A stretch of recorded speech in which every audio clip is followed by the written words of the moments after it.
what I can't believe that I'm about to say, because it is something that I've never gotten to say covering South Florida sports in this market.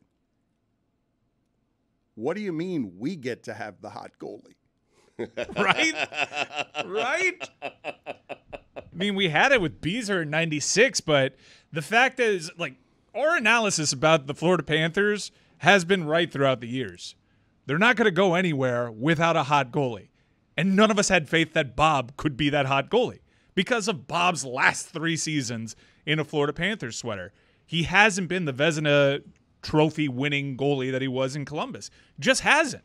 And I don't know if it was the first real challenge that he got to his starting job, because Spencer Knight was this idea that we could have someone with a special quality, but Spencer Knight dealing with stuff, not an option. When Alex Lyon really threatened Bobrovsky's job, for the first time he had real competition. I know Reimer challenged him a little bit, but it looked like Alex Lyon had taken this job from him. And then he lets in 2 easy goals. You guys wanted him to start the postseason. He did start the postseason, rightfully so. But beyond that, you wanted him starting over one of the highest paid goalkeepers in the league. Yeah, because Bobrovsky was. I mean, they've shown his splits, Dan. He was a replacement level goalie. A guy whose contract and no trade clause made it look like you were anchored to this person who is now winning you all the games. Think about all the good players that that Florida's had to say goodbye to just because of this contract. You had the Trocheck trade. You've lost guys like Marchessault, and I mean, you've built the Vegas franchise by jettisoning the salary cap dumps. They've been really hindered. They couldn't add this offseason. They had to do it via sign and trade with Huberdeau, and they get rid of the franchise's all-time point leader. Every move that this Panther team has tried to make over the last few years has been hindered by this contract.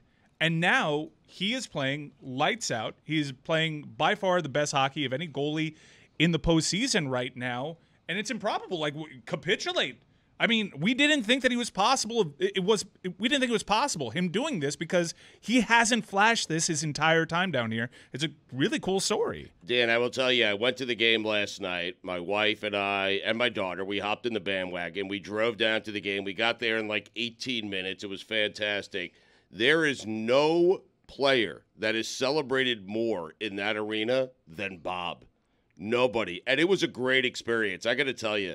The city of Sunrise at Tamarack has really embraced this team. They were out there tailgating early. I'm serious. I know. I mean, they were out there tailgating early. They're enthusiastic. They're really into it. You have Jeff Conine banging the drum. We'll get to that. 2 people attended their first Panther game last night, me and Mr. Marlin. I mean, it's absurd that Conine is the best we could do in terms of banging the drum. But the fans love Bob. Koepka was out there. He was hammered. Mr. Softy everywhere. If I knew they had a Mr. Softy, I would be a season ticket holder. I am serious. That is the best ice cream going. Can we do, hold on a second. What?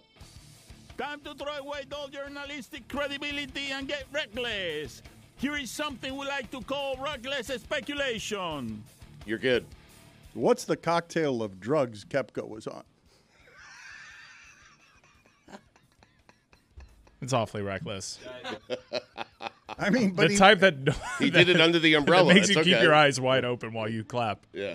Just snorting victory and he didn't blink and live and being great at golf and winning a major when you're not a part of that whatever they're doing over there, and the last 12 hours of whatever he has snorted emotionally. This is why golfers hate Brooks Koepka.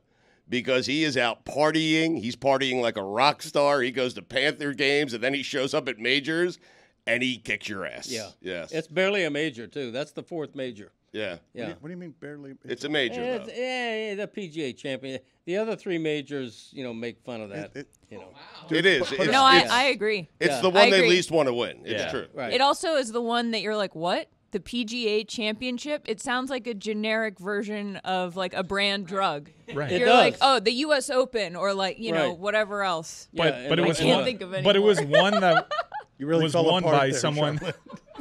It was won by a non-PGA member. Yeah, I know. That's That's another- what I reached out to the tour yesterday, totally forgot. I tried to get Koepka on the show, and they got mad at me. Stop it. I forgot. I mean, it's the PGA Championship. How's Liv's PR? Can you get to that? I don't know who to reach out to. We have both of these teams winning at the same time in improbable fashion. They win 1-0. The Panthers do last night. We haven't talked enough about the 2 games they won on the road. I mean, a 4 overtime game and 2 of the prettiest goals you will ever see in a game. For Carolina to be horrified, their fans to be in the arena and be like, "Oh, there goes our season right there. They're leaving, and maybe we get to see our team again, but maybe not." And one of the joyous things about the last couple of weeks is you just did this to Boston. Celtics fans don't even want to see their team come back.